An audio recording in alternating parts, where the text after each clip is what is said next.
behind.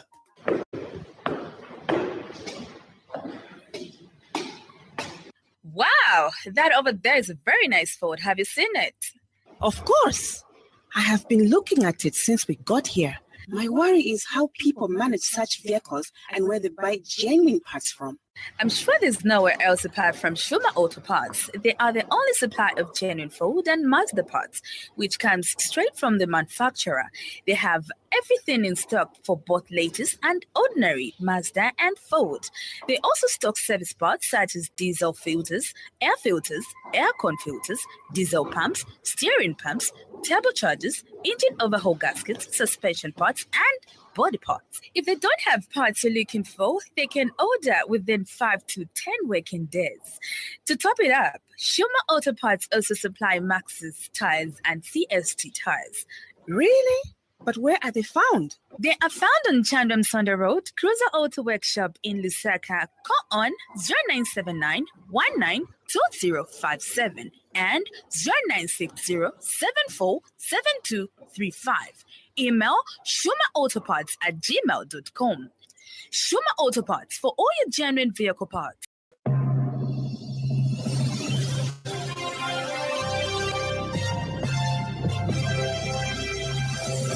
The Happy World of 5FM Radio, your adult contemporary radio station in Zambia, connecting you to the newsmakers and events that make news in the global village.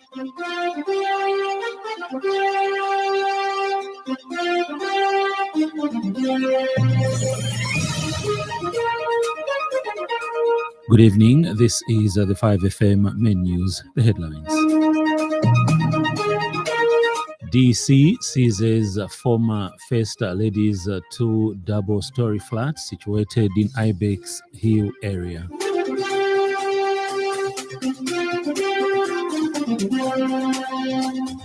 Siavonga Town Council spends over 3.2 million kwacha to pay beneficiaries of CDF loans and grants. 93 people killed, dozens are trapped in India landslides.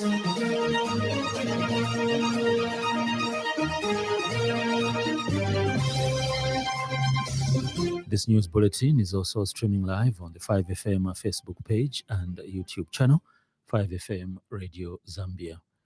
With the details, I'm Herbert Mutabi. The Drug Enforcement Commission, DEC, under the Anti-Money Laundering Investigations Unit, has formally seized a property which houses two double-story flats situated in Ibex Hill area in Osaka District in Osaka Province, owned by the former First Lady, Mrs. Esther Lungu. This follows the ongoing investigations being carried out by the DEC into alleged illicit ownership of properties.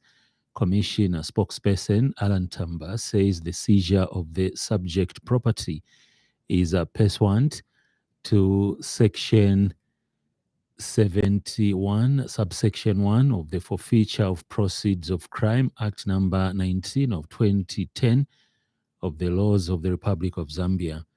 The DEC spokesperson says the DEC is working round the clock to ensure that investigations into this matter are professionally and judiciously carried out. The Economic and Financial Crimes Court has today found a former Lusaka Province Minister, Bowman Nosambo, with a case to answer in a matter he is facing 2 counts of possession of property suspected of being proceeds of crime. In this matter, it is alleged that between 1st May 2015 and 31st December 2021, Lusambo jointly and whilst acting together with other persons unknown did possess a property comprising a single-story 4-bedroom house and a guest wing located in Chamba Valley in Lusaka, property reasonably suspected of being proceeds of crime. Chief Resident Magistrate Davis Chibwiri has since placed Lusambo on his defense, and the matter is scheduled to come up on 16th August 2024 for a pre-defense conference. Yesterday, the Economic and Financial Crimes Court also found Bowman Nosambo and his wife Nancy Manasseh with a case to answer in a matter in which Lusambo is facing 5 counts of possessing property suspected to be proceeds of crime, 1 count of corruption acquisition of public property, 3 counts of tax evasion, and 1 count of conspiracy to defraud contrary to the laws of Zambia. Further, Mr. Lusambo is jointly charged with his wife Nancy for possessing 4 houses in Silverest Gardens, Chongwe, which are suspected to be proceeds of crime. Lusaka Magistrate Fides Hamaundu found Lusambo and his wife with a case to answer and placed them on their defense. Confirming the development, ACC Head Corporate Communication Timothy Mono says that the Commission in 2022 seized properties worth over 22 million kwacha belonging to former Lusaka Province Minister Boma Lusambo, property suspected to be proceeds of crime. The Siavonga Town Council will spend over 3.2 million kwacha to pay beneficiaries of CDF loans and grants empowerment from the 2024 CDF allocation following the approval from government. Council Public Relations Officer Gwendoline Mchenga says that the CDF committee approved 79 successful applicants for the grants and 37 applicants for the loans at a total cost of over 1.1 million kwacha and 2.1 million kwacha, respectively. Ms. Mchenga says with each beneficiary receiving 14,700 kwacha under grants and loans of beneficiaries receiving between 25,000 kwacha to 85,000 kwacha for undertaking several projects, among them chicken and goat rearing, poultry farming, tailoring and designing, among other projects. Meanwhile, Ms. Mchenga says that the local authority will also spend a total of 6.8 million kwacha for skills development courses for 384 beneficiaries. Further, 200,000 kwacha has been paid towards secondary boarding school bursaries for 50 learners. She says about 620 youths in Siavonga constituency applied for various skills bursaries from 12 wards under the 2024 CDF allocation. The full bench of the Constitutional Court has this morning delivered a majority ruling in which it has decided to hear a case challenging laws that criminalize sexual relationships by persons against the order of nature. The case was brought by activist Isaac Mwanza and the Zambia Civil Liberties Union, who argue that these laws go against the provision in the Bill of Rights. In a preliminary issue raised by the court itself, the court had to first decide if it had the jurisdiction to hear the case, since it involves interpreting provisions in the Bill of Rights and alleged contraventions of the provision in the Bill of Rights by a subsidiary law. The petitioners argued that the High Court can only hear cases where an individual's rights have been violated, but not cases where a law is challenged for violation. Any provisions in the Constitution, which includes provisions in the Bill of Rights itself. The petitioners argued that one of the courts between the Constitutional Court or the High Court had the jurisdiction to hear whether a law is inconsistent with any provisions of the Constitution, and that such a court is the Constitutional Court as provided by Article 1, Sub-Article 5 of the Constitution. They also alleged that the High Court has no jurisdiction either under the Constitution or the law to hear an alleged contravention of all provisions of the Constitution, which includes the Bill of Rights by an Act of Parliament. They argued that the recent decisions in the cases of Hakainde Hichilema and Godfrey Mianda all point to the direction that the Constitutional Court has the jurisdiction over the entire Constitution. They say that the Constitutional Court jurisdiction is only ousted when the allegation has been raised by a person who claims it is their rights which have been violated, which is not the case in the case before the court. The petitioners reiterated that they are not alleging any contravention of the Bill of Rights in relation to themselves or to anyone else. They contended that there would be a vacuum if the Constitutional Court had no jurisdiction to a matter where the claim alleges that provisions of the law are in breach of the Constitution, inclusive of the Bill of Rights. Home Affairs and Internal Security Minister Jack Mwimbu notes that the causes of human trafficking are wide, including poverty, inadequate support of unaccompanied children amidst rising migration and refugees flows, armed conflict, dysfunctional families, and lack of parental care for children, among others. Mr. Mwimbu says it is therefore gratifying that this year's commemorations have a direct focus on a critical population, children. He says that the country is commemorating this day under the theme, Leave No Child Behind in the Fight Against Human Trafficking. Mr. Mwimbu says that children represent a significant proportion of victims of human trafficking worldwide, with girls being excessively affected. He says that this year's theme is urging citizens to focus on the plight of children, the need to protect the children, and the resolve to end child trafficking. Mr. Mwimbu says amidst overlapping calamities such as armed conflicts, pandemics, economic hardships, and environment challenges, children become increasingly vulnerable to trafficking. The Higher Education Loans and Scholarships Board, HELSB, has awarded student loans to 1,457 first-year students at Mulungushi University for the 2024-2025 academic year. Manager, Corporate Communications and Customer Services, Chiselwa Kawanda, says for the 2024-2025 academic year, HELSB selected applicants by regional balancing criteria to promote equitable access to education. Ms. Kawanda says this approach has ensured equitable distribution across provinces, with applicants from all regions considered for the award of student loans. She says of the awarded students, 783 are male and 674 are female, representing 54% and 46% respectively. Ms. Kawanda says additionally 1,167 students are enrolled in science-based programs, while 290 are in arts-based programs, representing 80% and 20% respectively.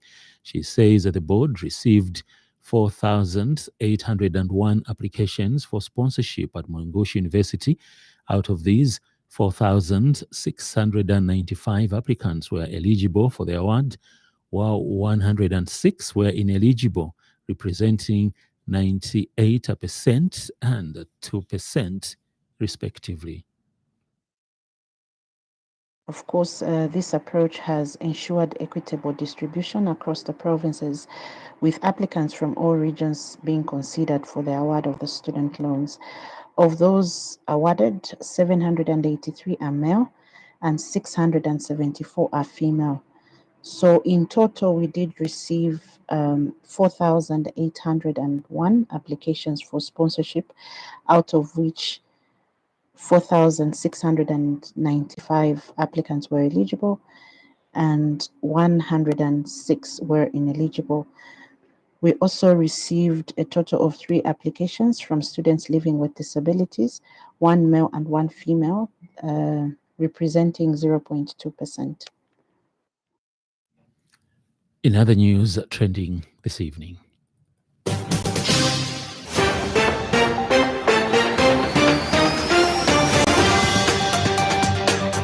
the Isoka Immigration Office has apprehended a 45-year-old Tanzanian truck driver, Godfrey Philemon Mwambongera, for allegedly smuggling 3 Ethiopians and 3 Somalis aged between 16 and 32. Education Minister Douglas Yakalima has launched the 2024 to 2028 Forum for African Women Educationalists of Zambia FAWEZA Strategic Plan and MasterCard Foundation Bursary Program. Up next, business news. 5FM Radio Business News. We mean business. Keep you current in commerce, trade, and industry, local and global. It's our business to keep you informed about business. In business news, ZESCO Limited has announced the launch of the net metering program set to begin on 1st August 2024. This is in line with the Electricity Regulations 2024 and is designed to promote the adoption of renewable energy sources among the customers, allowing them to generate their own electricity and feed any excess power back into the grid. Company spokesperson Matongo Maumbi says net metering is a system that allows prosumers to generate their own power from renewable energy source such as solar. Mr. Maumbi says any excess electricity generated can be fed back into the ZESCO grid, effectively allowing prosumers to offset their electricity bills. He says that this system not only promotes the use of renewable energy, but also enhances energy security and sustainability in Zambia. Effectively allowing prosumers to offset their electricity bills. This system will not only promote the use of renewable energy, but also enhance energy security and sustainability in Zambia. Now, to ensure smooth integration, a comprehensive framework has been established. We'll have administrative fees, metering costs, and a connection agreement. So a nominal fee for application processing and assessments as approved by ERB, that is the Energy Regulation Board, at the time of application of submission will be applicable. And then the prosumer will bear the cost of the meter. And when it comes to connection agreements, upon payment and approval, the prosumer will sign the net metering supply agreement. Ends business news. 5FM Radio Business News. We mean business. Keep you current in commerce, trade, and industry, local and global. It's our business to keep you informed about business. In foreign news, at least 63 people have been killed and dozens are feared trapped after heavy rains triggered massive landslides in the southern Indian state of Kerala. The landslides struck hilly areas in Wayanad district in the early hours of Tuesday. Rescue operations are underway but are being hindered by heavy rains and the collapse of a crucial bridge. In sports news, the panel of selectors at the ongoing national team selection exercise have unveiled a 30-member squad for each of the two zones that will play against the Wedson Nyirenda and Beston Chambeshi-led local teams. Coach Wedson Nyirenda will lead the Midlands Select to play the Provincial Select, while Coach Beston Chambeshi will lead the Copperbelt Select to play against the Provincial Select from the just ended competitions. Provincial teams had players from the Provincial 1, 2, 3, and 4 leagues, while the Copperbelt and Midlands Select by Coach Wedson and Beston will have players from the Super League and the National League. A panel of national team selectors have been conducting screening exercise across the country to identify the best local talent for possible gradual incorporation in the national team structures. We now have the evening weather report. Stay tuned.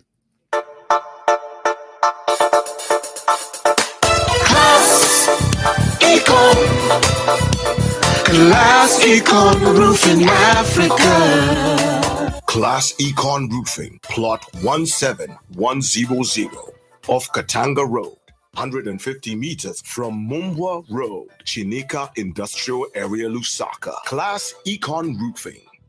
Class plus economy. Class Econ. Class Econ Roofing Africa. Class Econ. Most of the country, the evening will be clear, slightly windy and mild. Ends the evening weather report. Class Econ. Class Econ Roofing Africa. Class Econ Roofing, plot 17100 off Katanga Road, 150 meters from Mumbwa Road, Chinika Industrial Area, Lusaka. Class Econ Roofing. Class plus economy. Class Econ. Class Econ Roofing Africa. Class Econ. That item brings us to the end of the news, but before we go, a recap of the top stories.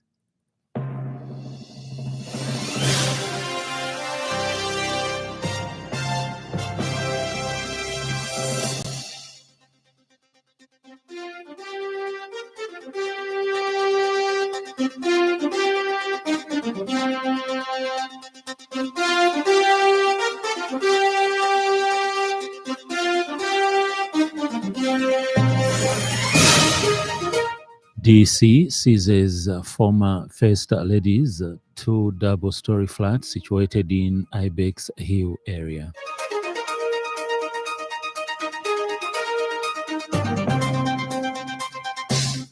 Siavonga Town Council spends over 3.2 million kwacha to pay beneficiaries of CDF loans and grants.